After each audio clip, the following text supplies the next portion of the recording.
Hey party people, I'm Kelly. And I'm Bean. And we're Kelly Beans Bees. We're second-year beekeepers here in Central Virginia, and today we are out at the pumpkin patch. You have some like earwigs on this side. Yep, A whole bunch of them. I think this hive has had earwigs, which, you know, they're not a big deal. At least up in the top. If you see a lot of insects down in the hive with the bees, that could tell you that there's a problem. Just because the bees do a good job of patrolling their hive and making sure that anything that is in it is no longer in it if they don't want it there. But up above the inner cover, not a problem. Okay. So we'll leave them. Perfect. So, like I said, we're out at the pumpkin patch. We're in the Phish Food hive. We checked these hives before we went on vacay. So it's probably been... yeah, 2 weeks. 2.5 weeks, probably. Yeah, so we're back out checking these, and we're just seeing, you know, what the bees have been up to since we've been gone. So, they're drawing these out. They've started storing a little bit of nectar up here. Not a ton. Yeah. All the other frames that I pushed over so far had a very little amount of wax drawn on the front of the frame, but not a ton. So if you missed it yesterday, we were at the turkey house, so make sure you watch all of those videos to see what we were seeing there. The Gouda hive was really, and I guess is now the, what's the word? The other cheese name. Gruyere. Oh. I always want to say Gyrie, but I know that's not right. That hive is really taking off in the honey production, and we hope to get a lot off of them. So they've started drawing these frames, but they haven't done a whole lot. Which I'm surprised we put a queen excluder on here, since they don't really have any fully drawn comb. It's all partially drawn. Like I wonder if he just did it, like, since we were not going to be here for a while. I don't know. Potentially. It's hard to remember things you did weeks ago, you know? Yeah. Anyway. Okay, so... First off, probably going to take this queen excluder off, because the queen excluder can sometimes slow down the bees when there's no comb up here. And so that might speed them up a little bit. Just getting those frames drawn out. Because if they're not drawn out, they can't really use them. There's no point in having them. They're starting to put wax up here, so they want to draw. I'm telling them to go on up. Right. Next floor.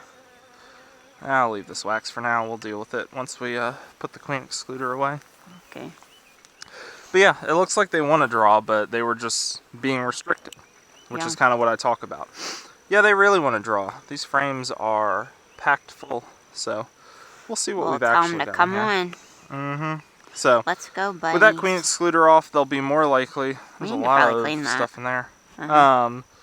With the queen excluder off, they're more likely to actually come up into the super and draw the frames because they actually aren't restricted anymore. But it looks to me like this whole top box is pretty much filled up. With honey? At least from what I can see at the top, it's got a lot of honey, yes. It's also a little packed in here. We lost our frame rest somewhere. So if you've seen our frame rest at our 2 bee yards, let us know. I'm just kidding. We don't know what happened to it. It's MIA.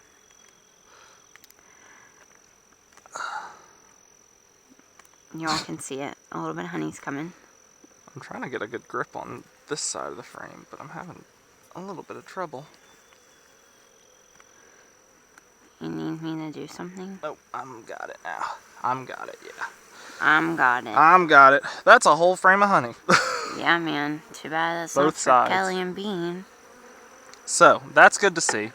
The bees are storing a lot of resources. The bees are getting loud. Yes. I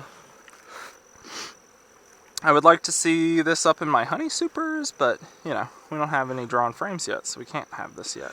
Hey, we can be hopeful. I'm pretty sure that this one down here, Chunky Monk, I think that we gave them like 3 that were already started. Yes, so they should be doing a little bit better than this hive. Fingers crossed.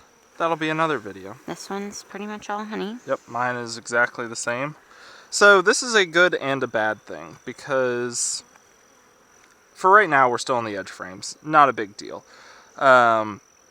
What could be an issue would be if I continue to see this all the way through. Because the queen needs room to lay eggs. If the queen doesn't have room to lay eggs, Then we can she's have a out swarm of- on our hands. Yeah. And we don't really want that. Okay, bye. I'm gonna Okay. say from how it's stuck that it's probably honey. Well, what I'm gonna do... Or you're gonna is- detach from go through the bottom box? I'm gonna go to the bottom first, yes. So, the reason I'm gonna do that is... Can I have the smoker? Yeah. The reason I'm gonna do that is because there's so much wax that they've drawn in here that I'm having a hard time pulling these frames up. So if I go to the bottom and scrape the wax out of the bottom first, You should be able to get to then the- I'll be able to get the top frames out easier.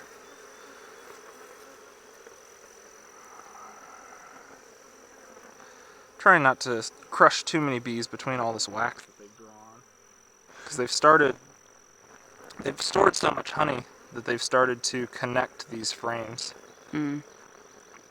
And once bees start to consume their honey like this, they don't really want to stop. They're kind of honey hungry. What do you mean by that? Like when they start to consume? So, moving these frames, I've broken some of the honey open. Oh, and so you're saying And they're gonna so- start eating and keep on going? Yes, they dove into these little cells. I guess we could have shown it, but they dove into the little cells. Well, it might happen again. It will. We'll show it next time. They've dove into the cells, and when they did that, they just started consuming as much honey as they could, trying to collect it so that they could pack it away and store it. And when they start to do that, I can push the frames together, and then they won't really want to move a whole lot. Because they're like, I'm eating honey, leave me alone. Yeah, I'm busy. So Bean is unsticking them. I know already this box is going to be super heavy. Yeah, just make sure you watch the bucket beside you. Oh yeah. So all of this is why Bean could not easily get those frames up. Yes, so... Look at that honey though. Woo! If we didn't have that queen excluder in, I think a lot of this would have been stored up top. Which I'm a little sad about, but, you know, there was probably a reason for it. As Kelly said, we've been gone for 2.5, maybe 3 weeks from this apiary. So we haven't really been able to come out and do what we need to. Are you gonna just scrape across the top? Yeah, I will. Here, Yeah. I'll take that from you. So because we haven't been able to come out, we probably left that queen excluder on just so that we didn't get a lot of brood up in those supers. But seeing the hive now, I don't think we had anything to worry about. I don't know, man. You might have been in a different headspace 3 weeks ago, you know? Potentially. Who knows? That is so... Yeah, there's a lot of honey in Wet. this. We might want to try to set this out somewhere Like and where? let the bees consume the honey out of it before we stick it in our bucket. Because we take all this wax that they have and we stick it in our bucket and we take it home and melt it down, and so far this year we haven't really done a whole lot with it, but on a normal The year basis- is young. It is very young. But we will probably end up... Like on this or no? Yeah. We'll probably end up taking a lot of this wax and turning it into some form of product.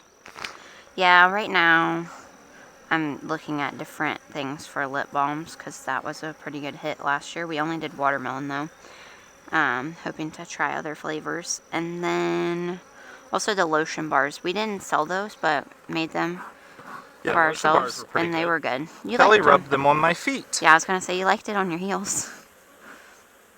So I think that we'll probably focus on those two things and go from there. So this is kind of a little bit of what I was talking about up top when I had broken the honey out. You can see all these bees. I'm smoking them. I'm doing all kinds of Yeah, they things, don't pushing care. them around, and they are still diving onto this honey, trying to collect as much as possible, because they don't want to lose out on this. Oh.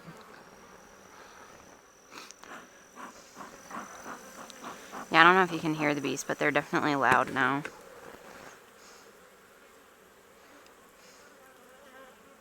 Dang, that makes me so sad. Did you want to eat any We of could it? have been eating it. You still could. I'm kind of, but last time I put it up to my thing, then they kept coming from my face. Well, it is honeycomb, so it would kind of be like bubble gum. Yeah, I don't think I want that. You would take it, you'd stick it in your mouth, and you'd chew on the honeycomb until all the honey was gone, and then you just spit out the actual comb. Ooh. You can eat a little bit of comb, but, you know, like bubble gum, I don't think it really digests very well. And so it's better to just spit not. it out. Yeah. Okay, buddy, so we're already at 10.5. Wow, we've spent a lot of time with this. So, Yeah. I guess this is going to be a look at all that honeycomb video that isn't in the places where we want it. Yeah. So I'm going to keep going and scraping through because, you know, I need to get all this out because it's kind of ridiculous how much honey they have stored right in this section. Yeah. And then we'll bring you back for the next video where we will actually go through and see what this hive actually looks like. Yeah. Because... What is the Phish Food hive up to? Right. So far it looks like they're just packed out with honey, which could be a problem. We might have to see if we can give them more space. Yeah. But we will get to that, as I said, in the next video. So stick around, join us for that one. But for now, bees out. Bees out, y'all.